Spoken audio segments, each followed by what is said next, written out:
Hey guys, I'm Jonathan with The Lion Company, but today Gina is not with me. She's here in spirit. And I want to introduce you guys today to somebody that's near and dear to my heart. This is a spiritual father to me, but also just a really all-around good guy superhero in Jesus. This is Pastor Don Wallabaugh.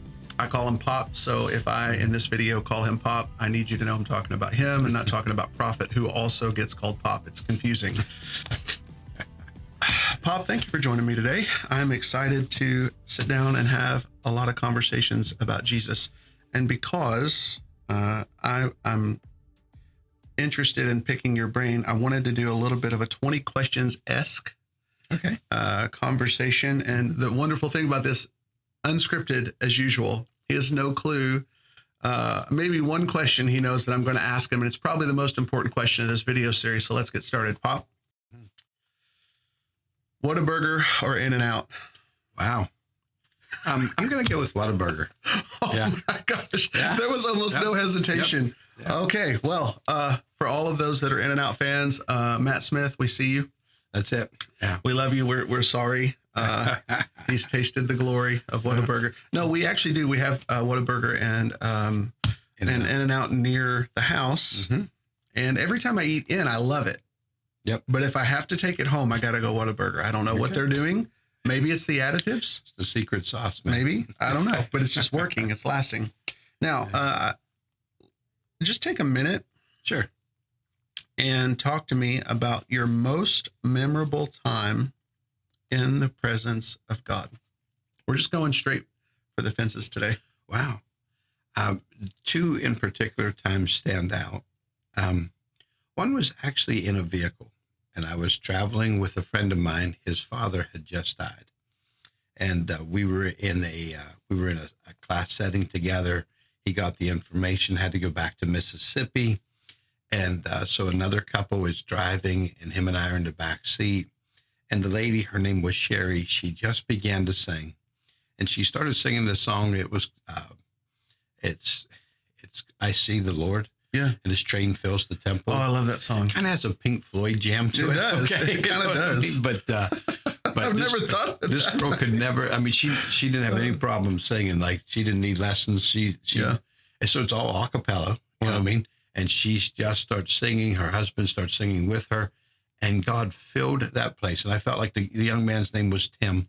And as we were traveling together, man, I'm telling you, I closed my eyes and I was pretty confident. I actually was disappointed when I opened them. Yeah. Because I was sure we were no longer earthbound. We had to be, it was that, it's one of those, how you get marked certain times, like, wow, I don't know that I ever felt God any stronger than that. And I felt like the Lord did that for him because his father died of a massive heart attack, completely healthy and then completely dead. I don't know how else to say that, but I felt like that was a special moment that marked his life as well. Yeah. Wow. Yeah. It's funny that you say that. We're catching up and building relationship and, doing all the cool stuff that you do when you're walking on the road together. But there was a story that comes to mind when you said that. I used to work at a Ford store. Yeah. And this guy would come in and he would typically come in high to work and work on people's cars. Mm-hmm. And one day he saw a Bible on my desk and he said, "Hey man, why do you read that thing?" And so over the next few months, I would start to speak to him about the Lord. And one day he came in and said he's no longer on drugs. And he was interested in learning about Christianity. And so he said, "Hey, what do I have to do to be saved?" It felt like a Bible moment. Like when people ask that question, it's always because they want to be saved, not because they don't want to be saved. This is Acts 16, the jailer. Yeah. Exactly. So I said, "Well, what are you doing for lunch?" Mm-hmm. And he said, "Whatever you want to do." So I go and take him. I buy him a burger. We're sitting in my car, and we're just sitting like in a parking lot. And I said, "Hey, I don't need you to pray a prayer. Salvation isn't about a prayer. It's about what Jesus did. But we want to acknowledge that in this moment. And you're going to enter into a relationship. And so you may be praying, but it's kind of an initial investment on an eternal relationship." Yeah. And he prays, and the car fills up with, like, for people that don't have a grid for it, filled up with fog. Yeah. We would call that the manifest glory of God. Yeah. But it was so thick in the car that we couldn't see out of the windows. Now, he probably was accustomed to that, getting high before work every day, but this was not from drugs. This was just sitting there having a conversation with God. Right. And he says, is this what happens every time somebody gets saved? Yeah. I'm like, I wish that this happened every time. Maybe it does, and maybe we're just being shown this. Yeah. I don't really know. So it was interesting that you said that. Yeah. What about the presence of God do you love the most? Is it a mental thing? Is it an emotional thing? Like, what? For me, when I'm really, really in the presence, it's probably full on whole experience, because I think there is physical things that do happen. I think there's mental, emotional things that happen, but it's obviously a spiritual experience. So it's going to cover the whole gamut of the makeup of our entire being, because we are tripartite, body, soul, and spirit. But in the midst of that, what I would tell you is, like, there's this, it's marking an awareness of your connection to God. You know what I mean? And even though, and boy, please hear this the right way, I need to be fully aware and comprehend of my connection to God when I don't feel it. You know what I mean? Yeah. Like, I don't ever, because if it's only when I feel it, then I'm going to live my whole life on an elevator up and down and up and down. I don't feel God. What's wrong with me? You know what I mean? And you can get really a mess. Too many people in the body are living by feelings rather than by faith. I say this a lot, but faith isn't a tool that's in your tool belt that you take out to get your prayers answered. Faith is actually it's a place that we live by. The just live by faith. So it's a perspective that we live by through righteousness. And so in that place of faith, my life is already marked, that I know I'm in his presence even when I don't feel his presence. That's right. Good. But I need to, I still really enjoy feeling his presence, so I can't take away from that. I think it marks us. But for me, it's like being acutely aware of the connection I have with heaven. You know what I mean? And I think that's awesome. Yeah. For me, it's, there are times when you feel a tangible sense. And for me, over years, it feels more like the awareness of God's presence is awesome. But when you're not feeling it and still aware of his presence, joy is the byproduct. Thanks. Absolutely. So when people get depressed and they're depressed Christians, I don't tend to try to solve their problems. I try to convince them of the current atmosphere of the room, that God is in them, God is around them, and God desires intimacy with him. And in doing that, I'm not going to say it works every time, but I would say 8 out of 10 people I talk to, when they forget, oh, I'm in his presence right now. There were some times when I would have interns in ministry, and we would sit for 8 hours a day, and I would just tell testimonies. And again, the same type of presence that filled the car with my friend would fill my office at church. And they would be weeping and crying and like not want to get up off the couch. It'd be 5 o'clock. It's time to go home. And they don't want to go home. Because they're sitting in there, and we're just kind of cultivating this sense of the awareness of God through telling of testimonies. And that would be something I'd be interested to hear from you on. When it comes to testimonies, give me kind of a temperature scale. Like, are you a person that loves to kind of live in that place of testimony? Do you use them intermittently? How do you weave them into your messages? Speak to me on that.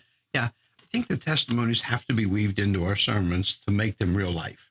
Boy, I must say all the wrong things. So whatever we need to edit, we can. Okay, but not editing anything. Okay, it's staying. But in the midst of that, what happens is sometimes, I think sometimes in the church, we've preached a theology without the practical application.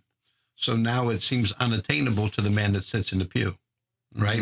And now maybe those superheroes are on the platform, but when we can share the testimony and how that becomes practically applicable to every individual in the room, I think our testimony should be a reflection to the guy sitting there going, wow, I could do that.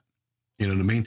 And now it becomes available to every individual, because honestly, man, we all have the same Holy Spirit. We've got Romans 8:11, the same Spirit that raised Christ from the dead dwells in you, dwells in me, dwells in every individual that's been born again and filled with the Spirit. So let's look at that. So now we can weave the testimony in with the concept that says, in that moment, what I'm trying to do is help you to understand you can do this too. You know what I mean? So I want to be able to give you the theology for it. I want to be able to preach the sermon, give you the theology, give you the biblical background, but also the practical Tuesday afternoon when it's you and the devil eyeball to eyeball. You got this. You know what I mean? Yeah, absolutely. Yeah. That's fantastic. Give me one. This is a good one. This is one of my favorite ones. What is one of your favorite miracles that you've seen in person and salvation doesn't count? Okay. Yeah, because the greatest miracle always is the transformed life. I mean, that's right. always the greatest miracle. So something that really marked me. Okay, now this is early on, but I take a group of people to Mexico. So we've got a group of young people, and we all go to Mexico, and we're there on and we're doing outreach, and it was with Reach the World Ministries. It was a great time. Man, it was kind of neat because I'm preaching on the will of God to heal. Because we need to understand it's God's will to heal. Right. And I'm preaching with an interpreter. We're in Mexico. I don't speak very little Spanish. I can find out where the bathroom's at and tell you how to shut the door. Other than that, I was pretty much gone. But what happened was we end up, I give the altar call, and this guy comes up, and he's blind.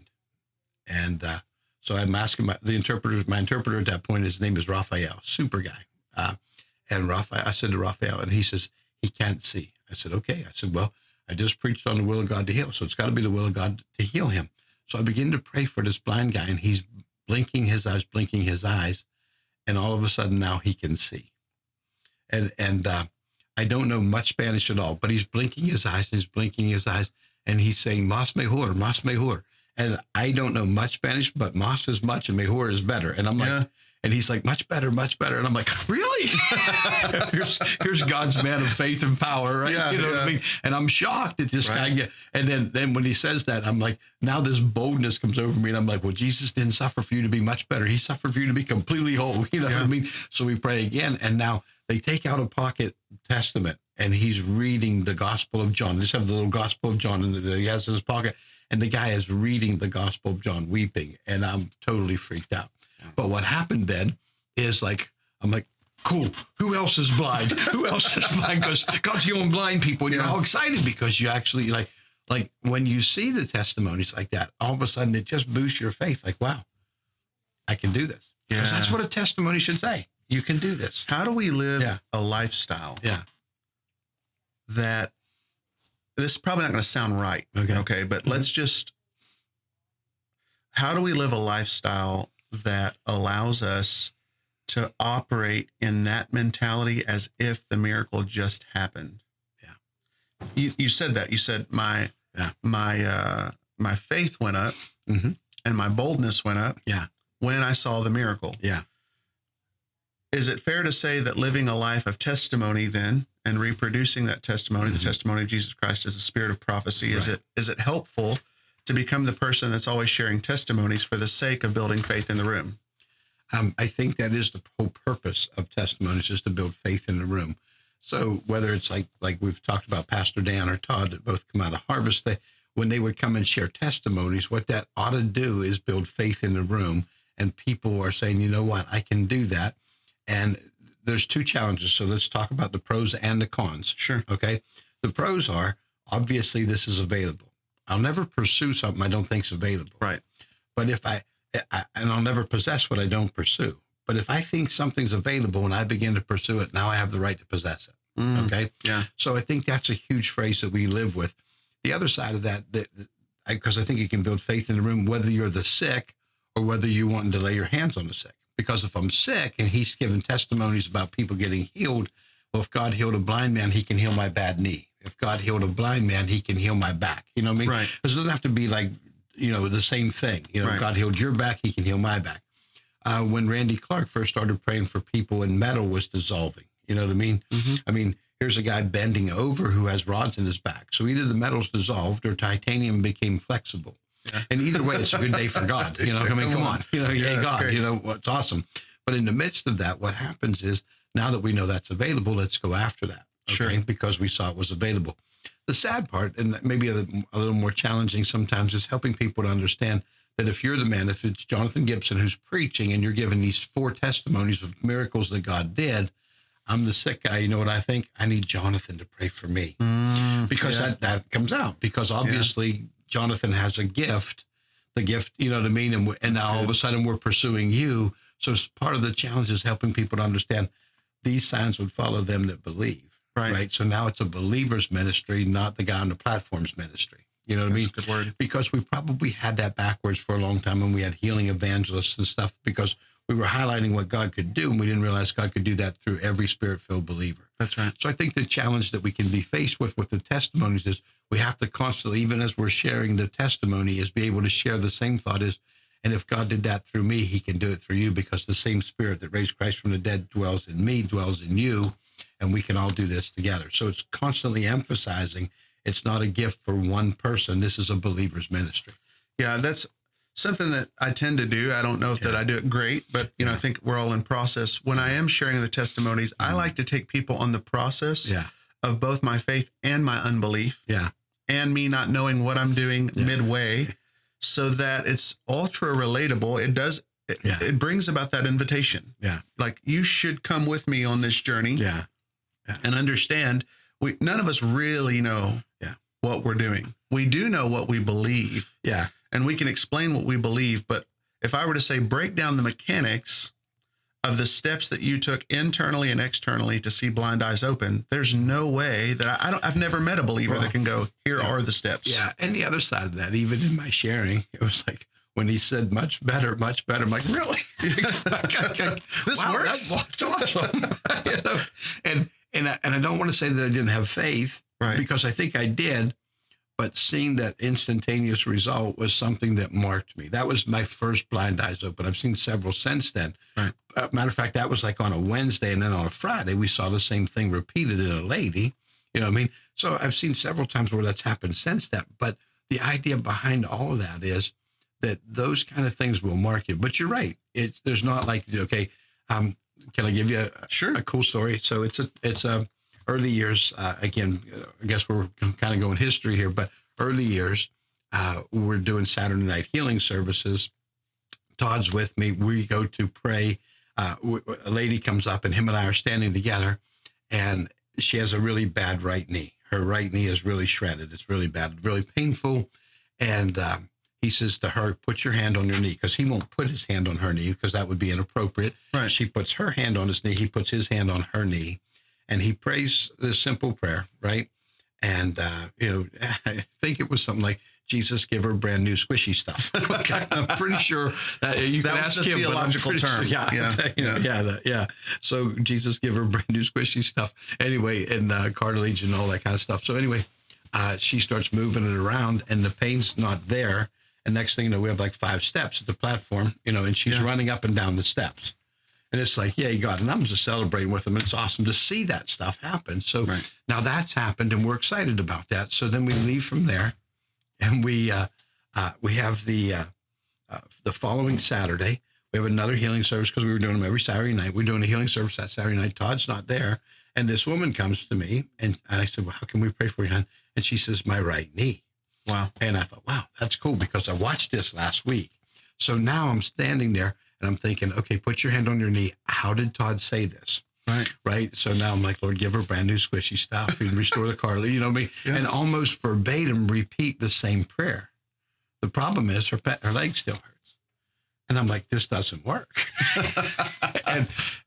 But see, I said the same thing. Now I said to the Lord, I'm like, Lord, why doesn't this work? It worked last week. And he said, because you're reducing it to a method. Right. And I don't want you to be Methodist. He didn't say it. but it was that you were trying to reduce it to a formula or to a method. You know what I mean? And this is never about a formula. It's never about a Methodist, about a method. It's about faith. And so I was trying to understand that, and learning and growing through that. It wasn't about saying the exact right words. It's about the faith. Honestly, I believe, I'm going to take us a little deeper into theology, but Jesus said, they will lay their hands on the sick and they shall recover. So it was never about your prayer. It was about laying on your hand. What was that? As a move of faith. Right. Yeah. So it's got to be faith. I love that.